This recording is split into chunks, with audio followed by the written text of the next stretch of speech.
বিএনপির প্রতিষ্ঠাতা প্রয়াত রাষ্ট্রপতি জিয়াউর রহমান ও দলটির ভারপ্রাপ্ত চেয়ারম্যান তারেক রহমানকে নিয়ে কটূক্তির প্রতিবাদে বগুড়ায় বিক্ষোভ মিছিল করেছে বিএনপি।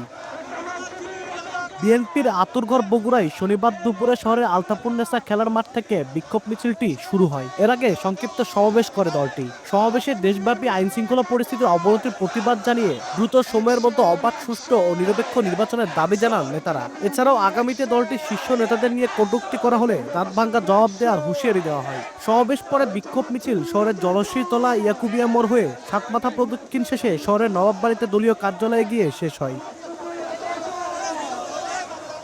বিক্ষোভ মিছিল ও সমাবেশে দলটির 12 উপজেলার বিভিন্ন ইউনিটের অন্তত 10,000 নেতাকর্মী উপস্থিত ছিলেন।